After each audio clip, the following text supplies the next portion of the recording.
Thank you and welcome back to the second segment of the show today. We're talking to Alana McLaughlin, and she's talking about child abuse and neglect. And she gave us some information during the first segment dealing with her background in education, as well as the classic example of what many people consider to be the classic example of the Charles Lindbergh case. And now she will give us some additional information. And of course, Lana, let's continue our discussion in reference to child abuse and neglect. Why don't you give me some examples of what you consider to be child abuse and neglect?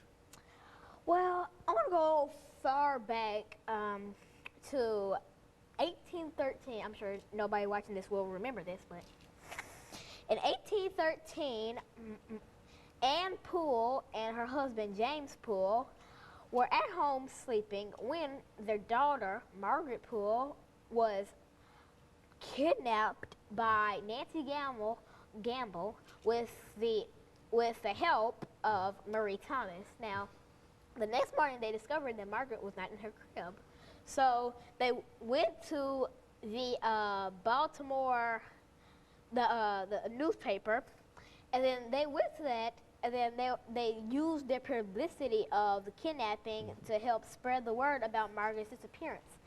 Later, over 2 months later, on May the 1st, the same year, they found Margaret in a creek. She had been brutally whipped by Gamble, but it also killed her for she had broken bones and a skull fracture.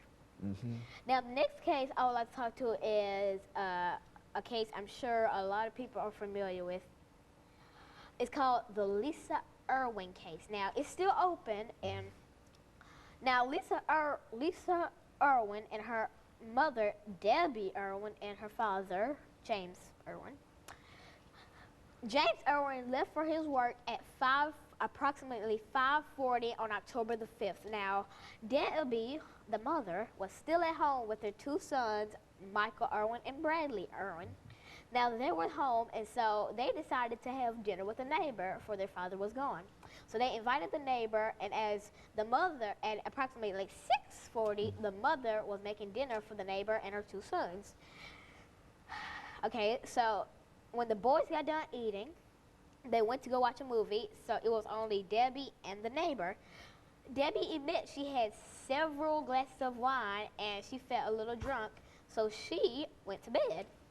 So when James came back home at 3:45 a.m. the next day, he went to the master bedroom, and apparently Michael had had a nightmare, so he was in the master bedroom, and Bradley explained everything that happened. So Michael was in the master bedroom with his mother, Debbie. So he went to baby Lisa's room, which they called her Pumpkin Pie. So he went to Pumpkin Pie's room, and apparently he saw that she was not in her crib, but her favorite stuffed animal, Barney, was still in her crib, and her bottle was on the floor. James started to panic, and he woke everybody up. Then he called the 911 on a work phone that he used, and as soon as the police arrived, 50 men searched the woods approximately behind their house, and 50 other men searched all the house. So Debbie took a lie detector test and she failed, but they didn't give James a test for, they verified his whereabouts. So my theory is that the neighbors probably had something to do with this, because they left out, they didn't say where the neighbors were when Debbie went to bed. The two boys, before Debbie started making dinner, she put Lisa down because she was a bit fussy that day. So my theory is that the neighbors really had something to do with it, because they didn't say the neighbors' whereabouts during when all this happened. So Debbie went to bed, James wasn't home, and the children were watching a movie. And my theory is that somebody across the street had something to do with it, because Debbie left the computer room's window open, and their theory is that the criminal or whoever did it got through because that window was open. But now you would admit, Alana, that this case is so extraordinary, but this is quite a recent case, and I understand you also told me that this case was still open. Now, what do you mean by that? This case started on October the 5th, and it is still open because they're still investigating what happened. And if you read People magazine, the latest issue has baby Lisa on the cover, so you should check out People magazine, for it will tell you all the things that I have told you about it on that magazine. Now, that's another classic example of child abuse and neglect. Now, why don't you think in terms of some of the child abuse that you might be familiar with in terms of people at your school? Do you know any young people at your school who look as if they have been abused, and if so, what are some of the characteristics that you find in reference to these children? Well, there is this one kid at my school. He never really talks. He usually sits on his desk, and when I come over to say hi to him, he's quietly sobbing in his arm. And I noticed on his arm there were blood scratches all down his arm. And I asked him what happened, and he claimed that his dog attacked him. But I really think something is up. So I took him to the guidance counselor, and we're still trying to figure out if he's okay or not. Again, that's an example of what you're doing at your school.